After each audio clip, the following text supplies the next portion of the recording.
Hello, my name is Diana Martinez with Latina Style, and I am with the President and CEO of Latina Style, Robert Bard.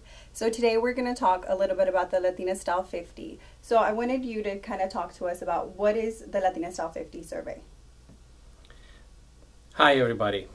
The Latina Style 50 is a program that we created to be able to recognize the companies that are really providing the best opportunities for Latinas in the workplace.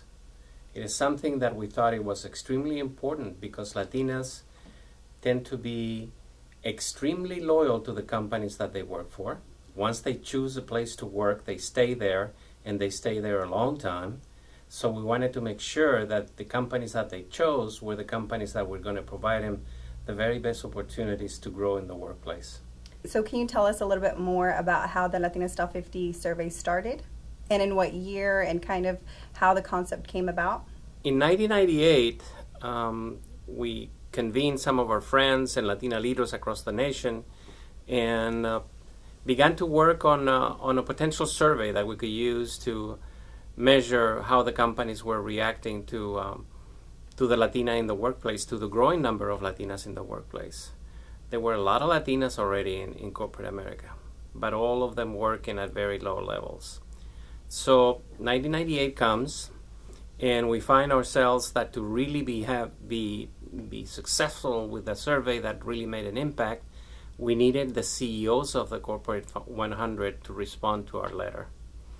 So in a stroke of luck, through our relationships, we were able to get Mrs. Tipper Gore, the vice president's spouse at that point in time, Vice President Gore's spouse, to send the invitations for the companies to participate directly from her office to the CEO's offices. So all of a sudden what happened is that the survey got a lot of attention in corporate America, and a lot of the companies decided to respond. Of course, the CEO was not going to respond to the survey, but he assigned people in their companies to make sure that they responded.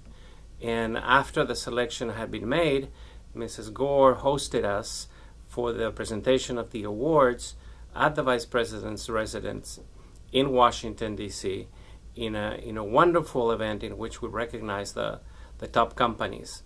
The piece that was still missing, though, is, and through the years, before I get there, let me tell you, through the years, what happened is that the survey became more and more popular, and there were all kinds of surveys going on all over the place. What our survey really had that was unique was in the beginning, because of the involvement of the White House, all of a sudden we had to face a scrutiny unlike any other. Because, once the lawyers got involved, it was really something difficult and that's something quite unique to be able to accomplish. So through the years, the company survey really began to get a lot of traction through corporate America. So in essence, it was at the right time and the right place, recognizing a desperate need, and that's what Latina Style has done all along, is recognize all the needs and all the vacuums really that existed that could be filled by the work that we do, and that the Latinas were really going to embrace. What impact has the Latina Style 50 had on corporate America? Well, I'm very happy to say that the impact that we've had on corporate America was the impact that we had envisioned and that we had really hoped for. Latinas, it's going to be the 20th year anniversary of our program when we have the conference in February the 8th in Washington, D.C. To celebrate the 2017 award recipients. It had an impact so much so that we had to create 2 additional parts of the program to be able to accommodate what's happening in corporate America. One of them was the creation of the recognition of the Employee Resource Group of the Year.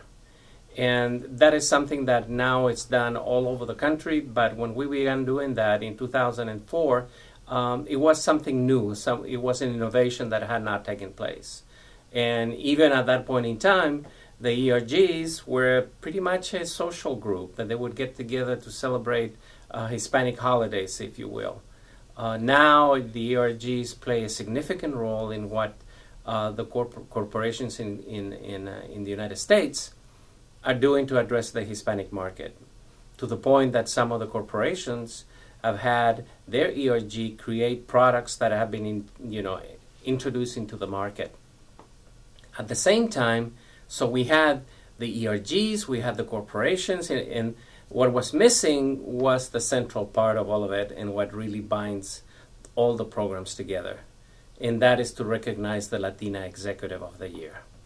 And corporations began to nominate Latinas to be recognized, and I'm glad to say that we have had hundreds of nominations from corporations all over the United States, and organizations as well that are trying to recognize Latinas that are doing exemplary work in their midst, and that they're involved in their communities, that they're involved in making sure that they're mentoring their peers, and that they're making sure that they create a path to follow. Because every single one of the Latinas that we feature, they're trailblazers, and the biggest concern that we have is that making sure that there are Latinas to fill the space once these Latinas either move out to other corporations or they leave corporate America altogether.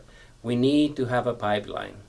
So the Latina Style 50 has become the recognition program, the standard of recognition programs for corporate America, the standard of recognition for ERGs, and the standard of recognition for Latina executives in corporate America.